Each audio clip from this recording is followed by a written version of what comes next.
2, 1. Welcome to Made for More Living. One small step for man. With Johnny Jennings. Kick the tires and light the fires, Big Daddy. The fastest and most exciting hour of news, events, and real estate in Northern California. And this is a fact that was proved. Powered by EXP Realty. Online at madeformoreliving.com. Does everybody know what time it is? Get ready. Here we go. Chocolate chip pancakes. That's what we're talking about today on the show. My name is Johnny Jennings. I promise this has something to do with real estate, and we have a special guest with us as well. Her name, well, before I tell you her name, she's my ex-girlfriend.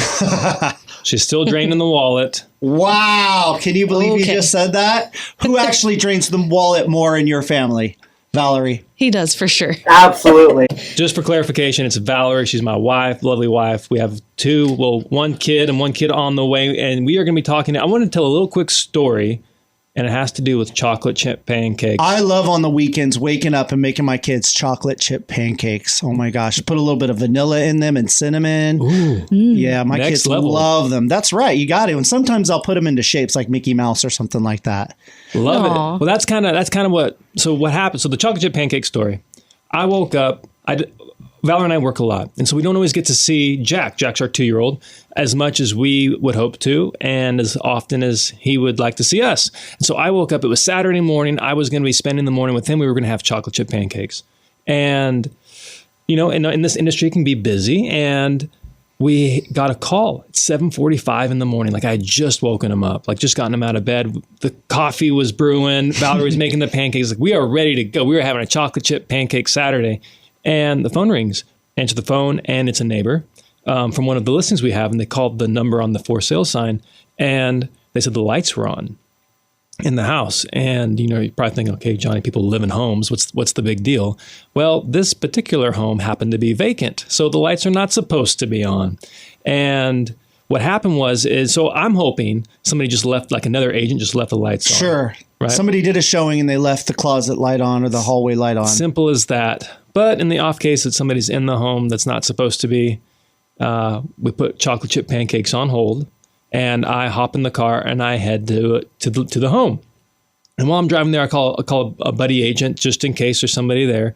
He shows up, and we show up at the property, and there's a homeless lady in the garage. The garage is detached, and I'm thinking, okay, this is weird. Why is there a homeless lady in the garage, and why are the lights on in the house? I'm still trying to put the pieces together. So we start talking with her, and we come to find out that she was kicked out of the home, which is kind of ironic because she's not even supposed to be in the home in the first place. Like a foreclosure? Or what do you mean kicked out of the home? So her druggy boyfriend, they broke into this house together, he had kicked her out of the home that neither of them were supposed to be in. Oh, wow. Interesting. And so she was in the garage and hanging out there with her purse and a scooter, and so like trying to figure out what's going on, call the cops. So wait a second, back up, because this is super interesting. What did she say when she saw you? Like, oh, good morning. She's like, I need you to let me back into my house. Oh, interesting. And I'm like, You're like, that's not your house. This isn't your house, darling. And so call the cops. And so this is honestly a shout out to the Sacramento PD. They were there like 15 minutes, very, very quick. Showed up, 2 officers, male and female, very professional, very nice. Like there's a lot of, press around the cops these days. And I just wanted to make sure that, this was a very positive interaction. So they're talking with respect and kindness to the homeless lady. Then she's telling us about how her boyfriend's in the house. So they go up, so we unlock the house, the cops go in there and they can't find anybody. And so once they've cleared the home, they allow myself and my other real estate friend to come in and assess the situation.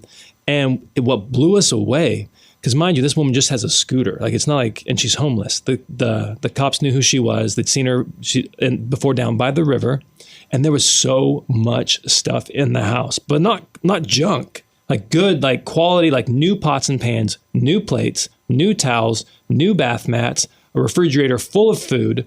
And I'm thinking, how did all this happen in just 24, maybe 48 hours? How did this woman on her scooter get all this stuff in here?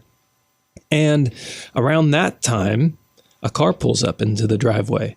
and they come whipping in, and these two women pop out, and come to find out it's the homeless woman's mother and sister. Okay. And the police are still there at the time? The police are still there, and they're handling the situation, and I'm standing back, and I get to observe what's going on. And as I'm watching, I'm like, what's going on? I'm trying to put these pieces together. Like, there's all this food, there's all this new stuff. They're saying that this is her house, and she's kind of avoiding, the homeless woman is avoiding everybody else's, especially the two people who just pulled up. She's not looking at them. And at that moment, it dawned on me, oh my gosh, I know what's going on.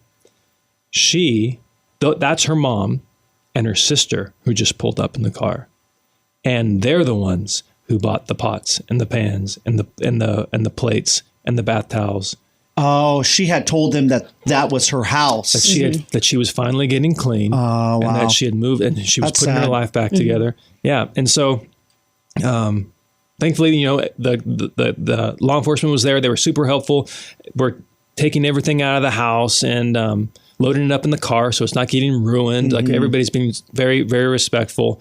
But it just dawned on me, like, how crazy this real estate industry is, and how many people are like going through hard times. And just the biggest takeaway though was how much people need, like they need help. They need help. And so whether it's buying a home or it's getting clean, or you need quality people around you. Like, your tribe really determines the outcome of your life. And so I was so thankful that, that we had the cops and everybody there. And so after they left, I met with the homeowners, and, we put a game plan on how to get everything cleaned up and ready to go. The house was still in great condition because she was treating it like her own home. It was very well maintained. And that was my morning. And so I didn't get to have chocolate chip pancakes. Didn't get to have chocolate chip pancakes with Jack. But as Valary always likes to point out, Johnny, there's a silver lining to every situation. And the silver lining is that I had a listing, or we have listings. We've taken many listings since then.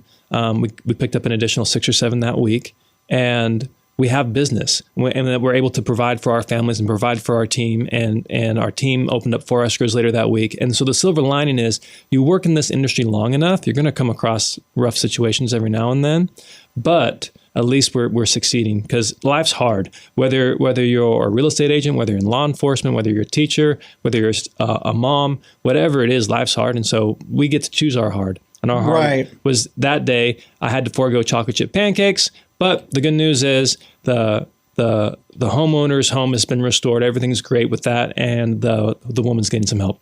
So you didn't necessarily go over that when you were getting your real estate license. If you run into this situation, here's the procedures and what you should do. That's something you got to learn on the job, right? Yeah, that's on the job training, and it's there's 1,000 stories like that. They're all a little bit different. I'm one of these days I'll probably put together a book, but the biggest takeaway, if you're listening to this, is just like, man, it is a tough job out there being a real estate agent. People see somebody roll up in a nice car and think they have it made. But the average realtor, man, they only making like $50,000, $55,000 a year is the national average.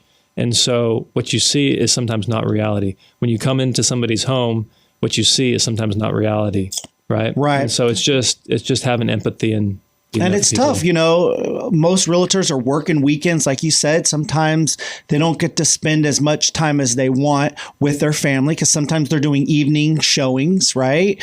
And so it's almost like a 24/7 job. You're on call all the time in case you get a call from a client and they want to do this and you want to do that. So, and there's a lot of pressure, because you don't make money until you sell a house or help someone buy a house, right? Yep. And so there's that added pressure, so you're right. A lot of realtors get a bad rap when you come across someone, and everyone doesn't realize that it is a tough job. It is a tough job, but what goes back to the tribe thing. We'll talk about this a little bit more, but essentially you need good people around. You need help when you have contract questions. You need help when you have vendors suggest problems. Like, I can't get this vendor out here. How do I get somebody out here to solve this problem? Because when somebody's buying or selling a house, Valary, you can speak to this, that is stressful. Like, they equate it to like deaths in the family, going through divorce, and making a move is some of the more stressful things a person will go through in life.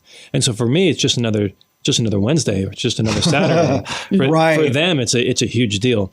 And so, anyways, chocolate chip pancake. So next time you see, I'm curious, who deals better with situations like that? Do situations like that stress you out more, or Valary, do situations like that stress you out?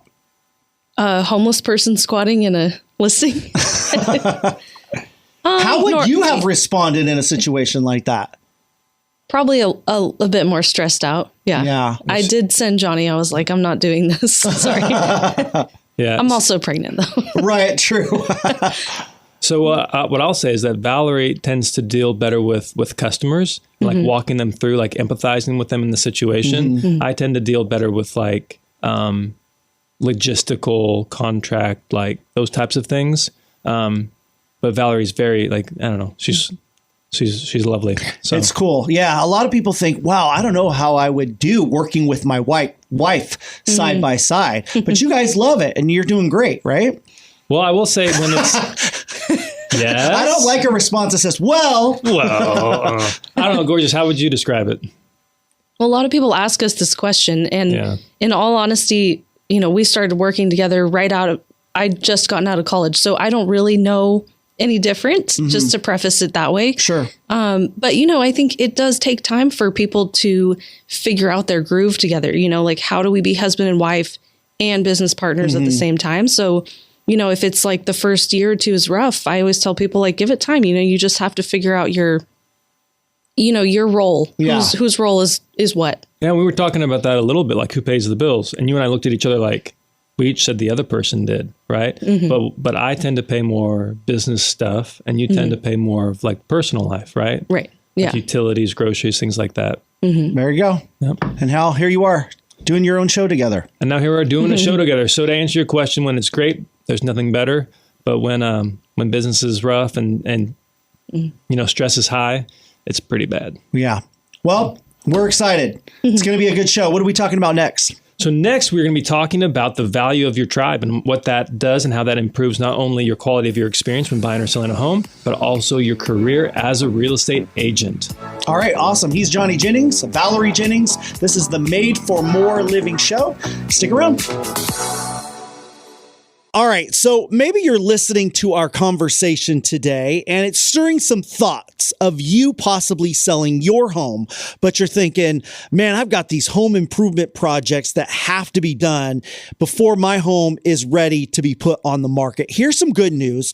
Johnny Jennings, the host of this show, and his team over at the Tom Daves Real Estate Team, they have this program to help you get those home improvement projects done, even if you don't have the time or the money. So all you got to do is go to tomdaves.com, type in your address, and bam, you'll get all that information. TomDaves.com, or you can call 855-TOM-DAVES. This is Made for More Living with Johnny Jennings, powered by eXp Realty. Online at madeformoreliving.com. We are going to talk about your tribe. So I'm not talking about, Native Americans or anything like that, but what we are talking about is an ancient African proverb. It goes, if you want to go fast, go alone. If you want to go far, go together. Oh, I like that. That's interesting because there's so much wisdom and truth in that. Because you're right. If you want to go fast, sometimes you got to do it alone. So, you're in control and you're making the decisions. But if you want, but you can only go so far doing that way. Yep. You'll burn up. That's great. I love that. But if you want to go the distance, right, you want to reach the finish line, you need some people around you to help you do that. I love that. That's the first time I've ever heard that. Yep. Old African proverb. And I didn't know you were from Africa. Well, I think you don't look it. If you go far back in the tree, I think you can. We all probably originate there, but exactly. So what that has to do with real estate and just being involved in this industry is just the value of who you are, and who you are around. So if you're a level 10 human being, but you're surrounded by a bunch of level 7s, well, guess what? They're going to pull you down to your level. If you're a level 8 and you're around a bunch of level 10s, they're going to pull you up to level 9. And so that's why I hang around you. I was going to say the same thing about you. Aw. Hashtag bro-mance. And then that's why we both upgraded when we got married, right? We married 10s. Yep. And here we are, a bunch of 4s, right? Yep. I'm still a 4. Even though I'm married to 10, I'm still a 4. Right. I'm working on being a 5. Yeah. So speaking of that, we have on the show my lovely wife, Miss Valary Jennings. She's also a real estate broker with the Made for More team. And so, sweetheart, wanted to talk really quickly about on-demand brokers and what that means, at least as far as it goes with us and our real estate team. And you are the go-to person. So you're the on-demand broker. And when somebody, if it's a client and they have a question, sometimes, just your agent doesn't know the answer to it. They have to go to a broker. They have to go to Queen Valary. What are the type of questions you're typically fielding, and how does all that work? Well, I mean, it's from anything as basic as, do I check this box on the offer that I'm writing, or, how does the escrow process work, and what are the next steps, questions like that, to more complicated, how do I do 2 transactions at once? My client wants to sell their home and buy another home at the same time. Much more complex things that we encounter throughout the escrow process. But basically how that works for our agents is they call or text me up and say, hey, I have this question. My client's asking me X, Y, or Z. How do I answer them? What's the correct response? And then I'll walk them through like the logistics of how to have that conversation. So you're even empowered with the words to say to make sure that you tell your client in a manner that they're going to understand it as well. Yep. Mm-hmm. Yep. Convey the message. And if you're thinking of this and you're thinking, oh, my agent doesn't need a broker. My agent has everything figured out. Tell you what, we learn something new every single day. Closed thousands of transactions together and still learning new things all the time. The industry is rapidly evolving and changing. And when it comes to, and here's an interesting fact, about 90% of real estate agents don't sell a home a month. Mm-hmm. Don't sell a home a month. Do not Correct. sell a home a month. On average, what do they usually do? Less than that. Okay. Less than that, like half a home a month. Yeah. So that leaves it's about 6 homes a year or so. Mm-hmm. That leaves about 10% of the agents doing 90% of the business. And so that's why it's so important when you're working with a realtor that either if they're newer to the industry, that they have a Valary, they have somebody like that backing them up, because there are so many things that come up in a real estate transaction, and we cannot put a dollar value on it. And the value to the client is, hey, I am being taken care of. This isn't just a regular realtor. This is a broker. Like every transaction that we do is backed by a broker. All of our agents are constantly calling Valary and reaching out to her and getting the backing and support of a broker, a real estate broker. Yeah. And even some of the very successful realtors that I've talked with or that I know personally, they have someone like that on call, ready on the cell phone. Let me ask Becky. Let me ask Valary. Call them up. And that's why one of the reasons why they're successful is they don't have all the answers, but you know what? They have someone ready on the cell phone that has all of those answers. And that's one of the keys to their success. Absolutely. And again, it goes back to that tribe mentality. So Valary, there's an agent on our team who we're trying to, we won't say names, we won't do any of that, but who was writing an offer. And I think there was 7 different offers on the similar home. Yeah. Right. Yeah. And with Valary's help, he was able to get his offer accepted. Mm-hmm. Right. And I guarantee that would not have happened if you didn't have somebody like Valary backing you up and giving you the verbiage, the stuff to put in the contract. And it doesn't mean you have to pay the most amount of money. No. It has a lot to do with the terms and has a lot to do with that agent's relationship with the buyer and the agent's relationship with the listing agent. Right. Those two, because again, only 10% of the agents are doing 90% of the business. Valary runs into the same agents over and over and over again. And so she's able to leverage her relational capital into getting deals done. So Valary, how did you help that realtor in a situation like that? Where does your expertise and help come in? Yeah, just giving other, like Johnny said, it's not always about the money, but giving other non-monetary ways to make your offer look better. Some agent that maybe hasn't written as many offers, sometimes they don't understand really what looks appealing to a seller, right? Or been on the other side, what, as me who represents a lot of sellers, what do my clients look for in the offers that they're receiving on their homes? Like fast time frames, that has nothing to do with money. We're just, we're willing to show up and hustle and get it done quickly, making sure that the agent knows that on the other side. And it has a lot to do with knowing what questions to ask the listing agent. Yep. So like, what is your client looking for? What's most important to your client? Are they more open to this or more open to that? Do they want this? And just knowing the questions to ask, really, like, communication is key, right? In any relationship, especially in a business relationship like this, like knowing the right questions to ask can really go a long ways in getting your offer accepted in a multi-offer situation. Yep. And so speaking of getting the offers accepted, with the same example, the offer is accepted, everybody's happy, boom, we beat out 7 other buyers. Now we're in escrow and the lender threw a curveball, right? And they're like, okay, you need to, even though this is a conventional loan, we are requiring this inspection to be done, which isn't typical for this loan. And so what happened there, Val? Yeah. So again, based on my experience, I'm like, okay, call the lender, have a conversation. What exactly specifically do we need? Okay. Now my next step is to go problem solve. So I call up a vendor that we have a really great relationship with. And I'm like, hey, this is the problem. We need it done ASAP because we're in the middle of escrow. We're supposed to close in a week and a half. And what can you do to help? Like, we need this issue resolved for our clients, for the seller on the other side and our buyer as well. And she's like, I'm on it. We got it handled today. And it's all about knowing who you can reach out to and who that will solve that problem. And that goes back to the relationships that you were talking about, Johnny. Like, this is somebody that we've known for years. We know we can count on them and their company and, just to get the job done for our people. And so many people focus on the money.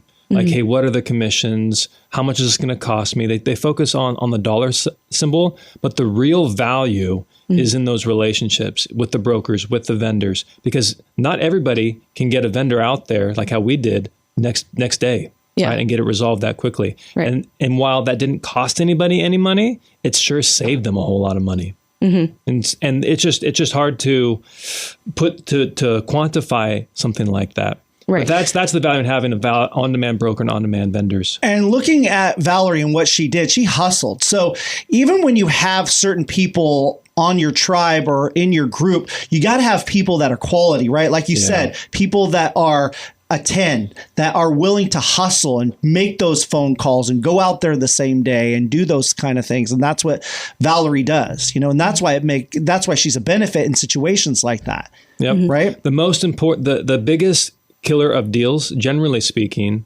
is time. The longer it takes to find a solution, the longer it takes for your agent to get back to you, the longer it takes for you to hear back from a vendor, that deal is dying. That transaction is dying. And so the faster you can get that situation resolved, the more likely you are to come to a favorable outcome. So it's very important not to only have quality, but people who, like you mentioned, Matt, who are willing to work hard and work fast for you. Yeah. And Valary's that in spades. Well, not only just me, but, all the agents that work with us on our team, like, they're spectacular human beings, and, their clients are lucky to work with them as well, because they're in the same boat. Like, they're hustling, they're out there making it happen. They're like, what do I do next to make sure that my client gets into this home? And, we feel lucky to have all of them in our tribe too. Absolutely. We're lucky to have them in our tribe, and we're very selective on who we bring on, like who we're willing to associate with. If you fog a mirror, you can get a job as a real estate agent. But if you fog a mirror, that doesn't mean you're joining the Made for More team. Wait a second. I'm confused. Explain that again. If you have a pulse. Fog a mirror. Oh, gotcha. If you're breathing. Johnny and his funny phrases. You have to have more than that. Yes. Right. Is that an old African tribal proverb as well? No, that's a Kalingaism. Okay. Oh my gosh. That's awesome. But yeah. I don't know. Whenever I think of a fog mirror, I think of some kind of serial killer in a bathroom. Oh gosh. So I didn't know where you were going with that, but now it makes sense. That's a different story. Right. That's a different story. Yeah. We've got a whole nother realtor testimony about that one. Oh dear. Yeah, but hey, hang in there. We're going to be coming back in just a second. And when we do, we will be talking about why buyers lose out. When in a multi-offer situation, what's the number one reason why buyers lose and what you can do about it. Thanks for listening to the Made for More Living podcast. All right, let's be honest today. The economy is not in great shape, and many of you are struggling financially, and you feel like, hey, if I could sell my home, I'd be in a better position financially. Well, Johnny Jennings can help with that. He can make the process smooth, and he can get it done fast. All you have to do is go to tomdaves.com, because Johnny Jennings is part of the Tom Daves real estate team. Go to tomdaves.com, type in your address, bam, right away you find out what kind of offers you would get and how much you would get if you wanted a cash offer today, no matter what kind of condition your home is in. The website again is tomdaves.com, or call Johnny Jennings at 855-TOM-DAVES. This is Made for More Living with Johnny Jennings, powered by eXp Realty. Online at madeformoreliving.com. These 5 letters make all the difference in a real estate transaction. Hello, my name is Johnny Jennings. I am the host of the Made for More Living podcast, and we have Valary Jennings with us as well, who's also a real estate broker. Say hello, Val. Hello. So those 5 letters, what are those 5 all-important letters? Trust. Trust. That is what makes or breaks a real estate transaction. For example, Valary, when we were working with some friends, and they were wanting to sell their home and then buy another home, but they were worried that they were going to be homeless, right? Yeah, which I mean is very, very common. Everybody's in the same boat when they're selling a home and they want to either downsize or upsize or change their house location or whatever the case is, right? Unless you're dead. Unless it's a trust thing, right? Yeah. Every seller's like, well, where am I going to go? I'm not going to put my house up on the market until I find another house, right? And that's very logical. I understand that. But it comes back to what we were talking about, trust. There's all kinds of ways that we can protect you when you're putting your house up on the market to make sure that you're not in that homeless situation, right? That's not our goal. But if you don't trust the real estate agent, then it's really like, why are you working with that person? Like, why, if you trust them enough to begin the process with them, why do you not trust them enough to listen to them? So in this specific situation, they were not trusting us, right? Or to you, they were your clients. They were not trusting you. How many offers did they put in on homes? Probably about 6 or 7 homes that we wrote, contingent upon them selling the house that they already owned, but they did not have it on the market yet. So these contingent offers were just falling flat on their face. The sellers of those homes were like, well, no, why would I accept your offer when your house isn't even listed? So now I have to wait for you to put it on the market, find a buyer, negotiate, get all the way through escrow. And, who knows, that may take 2 or 3 months down the line. And I'm not willing to wait that long, right? Especially in today's market. And so they missed out on 6 or 7 homes. So that's another way to phrase it. Like, we wrote 6 or 7 contracts. That's the real estate agent's perspective. But from that buyer's perspective, they missed out on 6 or 7 homes. 6 or 7 homes that they loved, that they could see themselves moving into, that they could see spending years there, right? The next 7 to 10 to 20 years of their life in this place. And they missed out 7 different times. Valary, what happened though when they decided to trust you and put their home on the market? Yeah, then, everything changed. So once the house was listed, the sellers of the homes that we were submitting offers on, they could see, oh, that is a beautiful home. They did upgrade it with all the sparkling pool, and look at all the showings that they've been getting on Zillow. They're looking at these things where they can actually, it's a tangible experience for the seller now. They're like, okay, yeah, I do feel comfortable moving forward with your offer, knowing what a great house you have and the fact that it will likely be in escrow here shortly. Sure enough, it did go pending. We got their offer accepted, first one out the gate after we put their house on the market. Right. So they were unsuccessful, let's say 7 times. And Eighth then time the was the 8th charm. time they got in contract. See, isn't that incredible what trust will do though? Yeah. Like in a real estate transaction. Now compare that to another person we were helping with. We can never get past that trust hurdle. Like even though we worked with them, we helped them get pre-approved. We showed them countless homes. I think you were working with this individual for, what was it, like a year? Yeah, almost a year. Maybe 9 or 10 months, something like that. It was definitely enough to get through a whole summer buying season and then some. Unfortunately, this buyer that I was working with just never really got over that hurdle of, not asking for advice from other places and not trying to make their own decisions based on whatever they Googled about certain things. And that's a really good point. So we run into that a lot because you throw a rock, you hit 5 real estate agents, you know, and so there's potentially 5 different people speaking into this person's life and giving them what they would do if they were in their situation or how they would handle things differently. And if you are listening to 5 different conflicting, you know, stories or perspectives, it's really hard to make a decision. Like, what's the right decision for you? But so this person was getting information from other sources and not trusting the person who he was actually working with. Is that what you're saying? Right. You know, and it happens all the time, you know, with somebody's parents. You know, obviously I'm not saying don't trust your parents, but dads, like, you know, gotta love dads. The dads or the uncles, you know, or like they bought a house once 10 or 15 years ago and then once more 10 years before that. So they've bought 2 homes in their house, you know, and in their life, and, right. Yeah. And this is the person that they're looking to for advice, which, you know, no offense, I'm sure it's great advice, but I sell 2 homes a week sometimes. You know, it's like this, you know, would you rather take advice from somebody who does this once a decade? You know, or, you know, but it is what it is. So people are going to look for advice in other places. And, you know, unfortunately, the real estate agent is the one that you need to default back on and to put your trust in that person. But it really goes back to trust. Like, you trust your dad. Yeah. Right. Yeah. So we joke all the time, dads are deal killers because dad will come in with his tape measure and a screwdriver and a flashlight on inspection day. And it's like, oh no, here we go. Nothing's going to be good enough for his little princess. Oh, classic. This is a new build, man. Come on. This is like, it's a new home. Right. But nope, it's not. It's never good enough. And so, but the daughter has her dad there, or the family has their relative there because of that trust. Right. And so, if you're working with a real estate agent, let's finish it up with that other fellow. Yeah. Putting a bow on that story, you know, this was back in 2019, and I don't know if you've been following home prices since then, but prices have definitely gone up. And, you know, unfortunately, that particular buyer is now feeling upset about being priced out of the market. And, you know, I could have had $150,000 worth of appreciation in those homes if I had just listened to my agent and gotten my offer accepted on one of these homes back in 2019.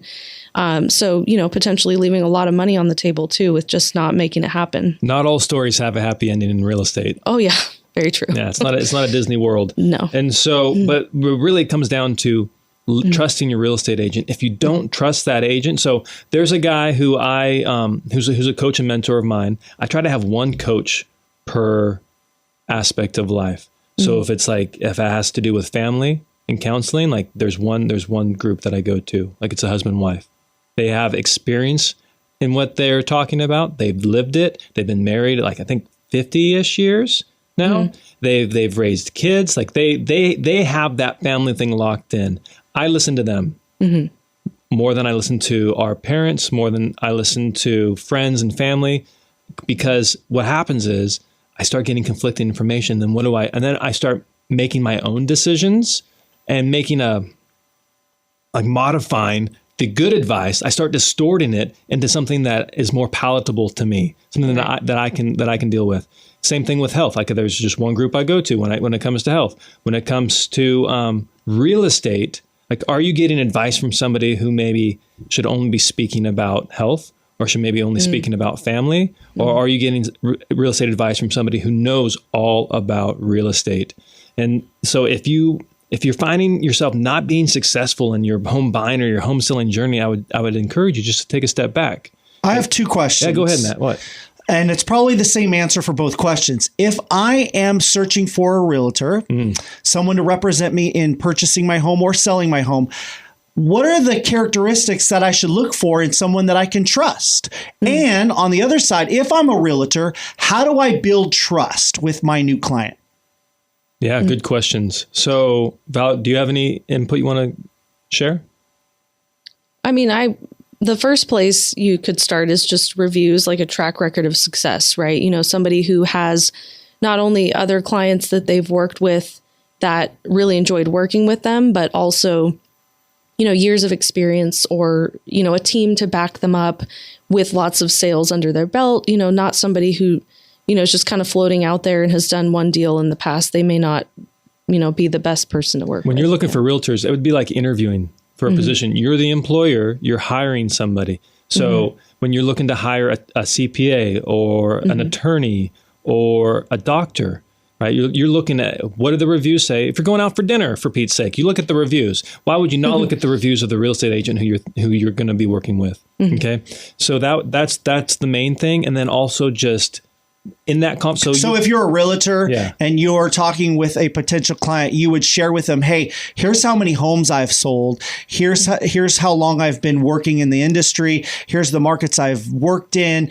Here's some reviews from people I've worked with in the last 6 months. So kind of share that information so that they can understand. Because I don't know if all realtors do that. It's like, how did you find me? Well, thanks. And that's great. How about, build that trust? Because down the road, they're going to have to trust you in those situations where you're writing those contracts and you want to build that trust. So establish that from the get-go. Hey, I know what I'm doing. Look at my track record. Look at my resume. Look at how many satisfied customers I have. I know what I'm doing. So you're going to be happy with the results I get you. Yep. So if you're an agent, you want to have third-party sources. So think Trustpilot, think Yelp, think Google reviews, think Zillow reviews. Like you want third-party things that you can share with your clients that prove, hey, it's not just me. I didn't write up 5 reviews fictitiously and I'm sharing these with you. Like the client can go and see these independently of you. And then if you're a client, you want to be looking for those types of tells. So that's one way that you can interview. The other way is just to ask them specific questions. So I work a lot with sellers. And I'm always telling my potential clients, hey, if you're interviewing other people, you need to be asking the other agents you're interviewing a few questions. Questions like, what's your average days on market? What's your average sales price to list price? What's the average sales price to list price in my neighborhood? What's the average days on market in my neighborhood? Like there's certain questions you can ask. And if the agent starts fumbling or seems unsure, well, those are pretty basic questions. And if they can't handle that, then how are they going to handle negotiations? How are they going to handle marketing your property? And so just being armed with certain questions can also help. That's good. I like that.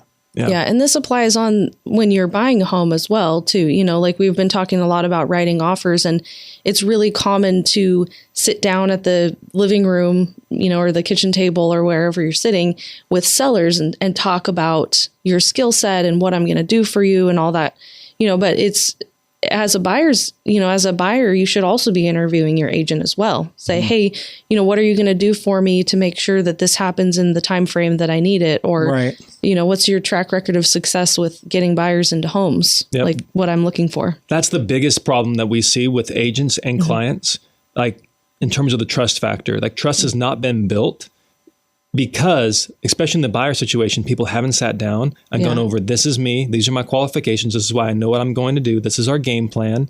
Like, what is it you're looking for in a home? So I understand exactly what it is you're looking for, the locations, the price range, the amenities. So that way we're all on the same page. If you don't have that initial consult, that initial conversation, then you're failing in building, you're leaving that opportunity up to chance to build trust. Whereas when you bake it into the system, when you bake it into the process, it really, I cannot tell you how much of a game changer that is in terms of an experience for the agent and the client. So if you're working with somebody and you haven't had that initial consultation, say, hey, you know what? I heard about this. Let's hit pause. Let's meet for coffee. Let's meet at the next home and just go over exactly what it is you provide, your qualifications, and let's go exactly over what I'm wanting in an agent. And if a new agent is listening right now and they need help establishing that kind of resume or profile online where people can look at reviews, you guys can help them with that, right? Oh, absolutely. Yeah, no, we specialize in that. We have programs where we bring agents on, we take them through an onboarding process where we teach them all about contracts, marketing, everything that we do. We like to say we provide agents their business in a box, but I'm going to start changing that. We provide agents with a fighter jet because everybody, business in a box, okay, you think you can just pull things out of the box and use it. But if I were to give you, Matt, a fighter jet and said, here you go ahead, fly it whenever you want, this is your jet, you'd be like, how do I use this? Right. How do I even turn the thing on? How do I get in? Get it up off the ground. Yeah, I don't know how to use this. Thank you, but how do I use this? And so we provide our agents with the suite of tools that are very easy to use, but if you don't know how to use them and if you're not trained on the different techniques and tactics that we have, then it's just going to sit in the hangar. So anyways, so that is the number one reason why buyers lose out on their offers is trust. That's the number one reason why sellers leave money on the table is trust. How many times, Val, have we said, hey, this is what the appraiser said the house is worth. This is what the comps show the house is worth. But the sellers are like, thank you for your input, but we're going to list it for 10% more. All the time.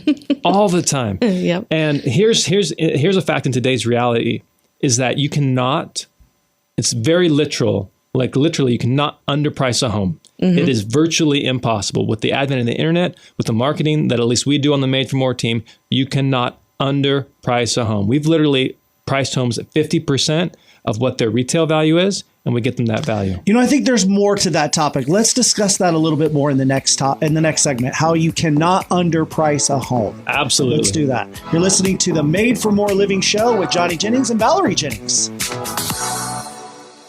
All right, so maybe you're listening to our conversation today and it's stirring some thoughts of you possibly selling your home, but you're thinking, man, I've got these home improvement projects that have to be done before my home is ready to be put on the market. Here's some good news.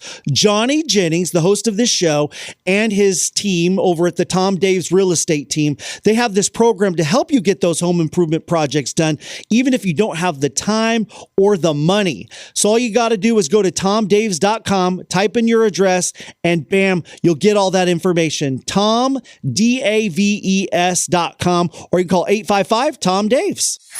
This is Made for More Living with Johnny Jennings, powered by eXp Realty. Online at madeformoreliving.com. Did you know that it is virtually, disclaimer there, virtually impossible to underprice a home in today's market? Virtually. What do you mean by underprice a home? Let's clarify that. By the way, he's Johnny Jennings, his beautiful wife, Valary Jennings, joining us on the show today. What do you mean by that? Clarify. You can never underprice a home. Underprice a home. Virtually. Virtually, yeah. Air quotes, virtually. Underprice a home meaning you price a home below market value to where it sells for less than market value. So a lot of people, when they're selling a home, they're worried about leaving money on the table. They want to get top dollar. Understandably so. And so they'll overprice the home. They'll go, 5, 10, maybe even 15% above what the market is showing because they figure, hey, somebody's going to come in and negotiate a lower price. And so we want to have that cushion built in. And so they overprice the home. Virtually, compare that to pricing a home very competitively, maybe 5, 10, 15% under market value. That is typically the smarter way to go because it creates this just energy around the home, a lot of interest in the home. Those are the homes where when you see an open house sign on a Saturday that there's a line outside the home around the corner.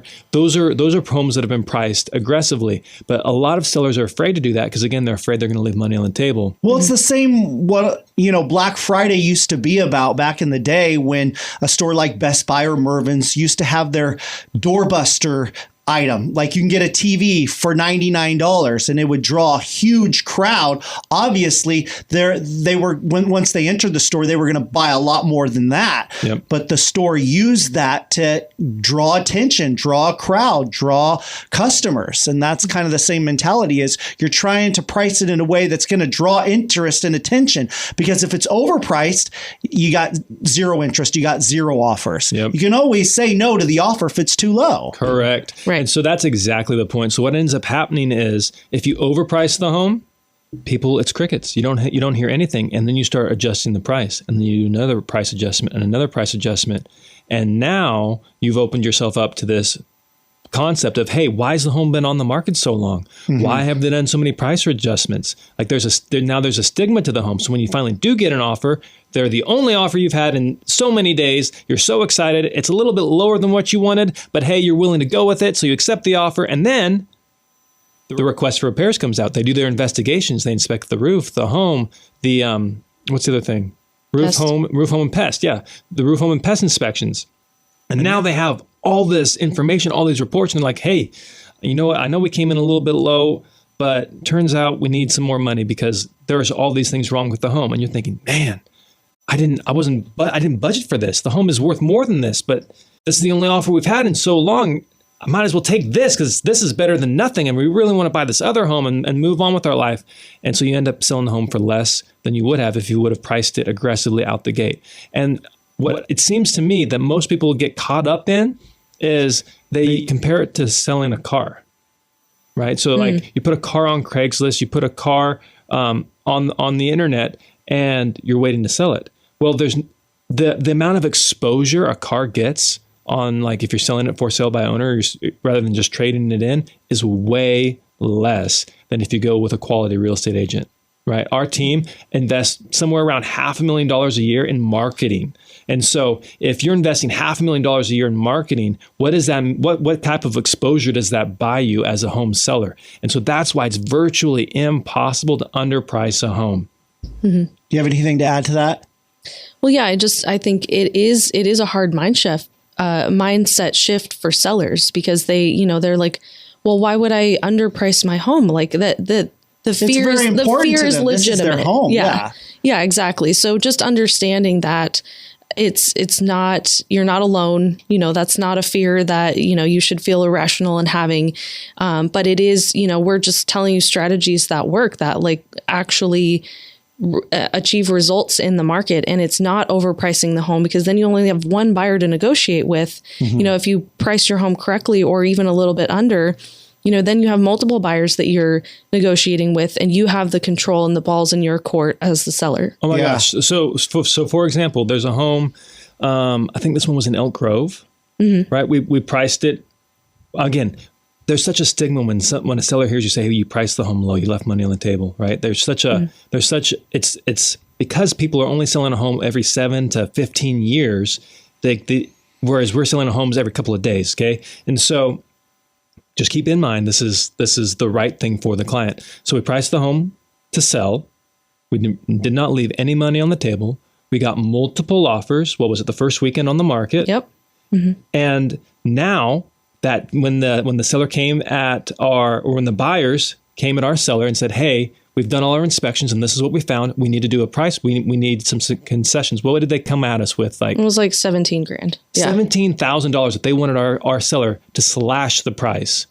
And we're like, no, we have multiple. We have a signed backup offer. Like somebody's ready to go if you guys decide you're not interested. And our seller said, hey, you know what? It's worth it to me. These things I do want to get resolved just to make sure that it's a good transaction. And so he concessed to about a couple grand. Yeah. Yeah, a few grand. And so right there, by pricing your home aggressively, not only did you sell your home quickly, not only did you get top dollar, but you hedged against a $13,000, $14,000, $15,000 loss, right? And so this is not theory. We're not making this stuff up. We do this for a living. And what we're saying is from experience. And so if you're thinking about selling your home and your seller is saying, hey, let's start high, and your agent saying, hey, let's start high, and if we need to come down, we can do that. You might want to consider getting a second opinion. Compare that to if your agent is saying, hey, this is our marketing plan. This is proven. We've sold so many houses. We have so many 5-star reviews. Our method works. You have to trust that agent. Like just go out on a leap of faith and trust that agent. And at the end of the day, it's your house, your rules. Right. So if that offer comes in that you're like, hey, this is not good enough for my family, you don't have to accept it, but at least you have that offer coming in. Right. So, by the way, change subject just a little bit. Matt, is your Christmas stuff still up in your house? My Christmas stuff? My Christmas stuff is there's always something that's still up because we celebrate Christmas year round. My wife listens to Christmas music on the 4th of July. She has this little Charlie Brown window decoration that has been up since before last Christmas, never taken it down. It's like year round window decor. We've got this little floor mat or a doormat in our front yard. So she loves Christmas. So aside from that, the Christmas lights are down, the Christmas tree is down, the wrapping paper has been put away and thrown away. So we see some funny stuff in houses. But our Christmas. So literally, I was driving home the other day and Valerie was in the car and she's like, oh my gosh, the neighbor still has the nutcracker in their front yard. And I was like, Valerie, we still have our Christmas wreath on the front door. Do you? Yeah, I forget because we never go in that door. Wrong with that. Yeah, people either look at that and think, man, those people are just lazy. What are they doing? Or they think, you know what? Good for them. God bless them. They just want to celebrate. Those must be fun people. Yeah, we're the fun Christmas people. Unless your Christmas decor is out in the front lawn and it's just been destroyed by the rain and the storm and it's laying down and you're like, come on, let's clean that up.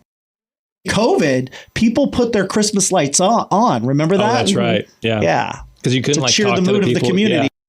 Like our cute. communication with people. Yeah. Blink on and off your Christmas lights to let us know you're alive. Something that we're seeing in homes too, that it's just funny to me that, typically when we meet somebody, whether it's work or otherwise, regardless of the situation, they walk us through their home. Like you don't have to walk a real estate agent through your home. Why not?